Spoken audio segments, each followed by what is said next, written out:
What's up guys, it's Sava with SOS Kitchen, and today we're making a delicious nutty granola that also just happens to be oil free.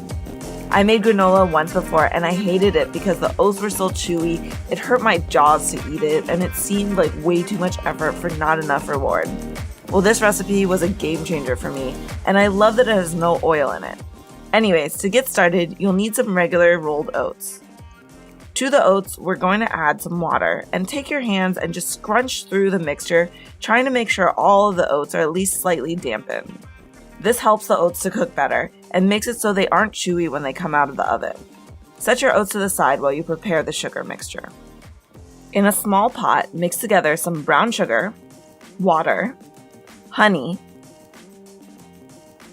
and I'm using almond extract to boost that nutty flavor, but you could use vanilla too.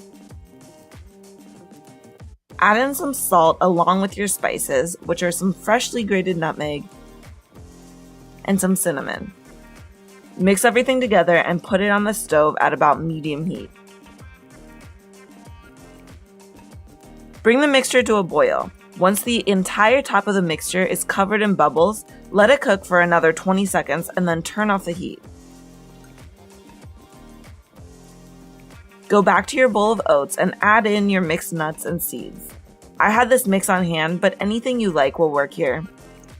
Pour the sugar mixture over top of everything and stir it in to coat it evenly. Once everything has been coated, add in your crispy rice cereal. I like to add it in last so that the liquid doesn't make the cereal all soggy. Make sure everything is mixed well and evenly coated, and spoon it into a non-stick pan. I have this big pizza pan with high sides that I like to use, but a cookie tray will work just as well. I like to use the pan because the high sides make it so that when I'm mixing everything up, I don't have granola flying all over my kitchen.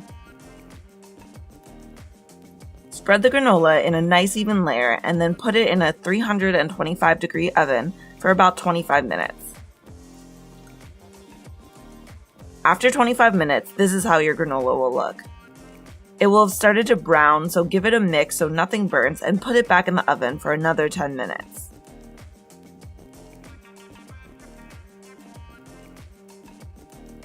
After 10 minutes, take it out of the oven and give it another quick toss. You'll notice it will be even more browned and golden. Put it back in the oven for the last 10 minutes or until the granola is nicely browned and crunchy. When you pull it out of the oven the final time, it will be beautifully golden brown. Let it cool down before digging in, but this is my reaction to my first bite. Oh! Woo!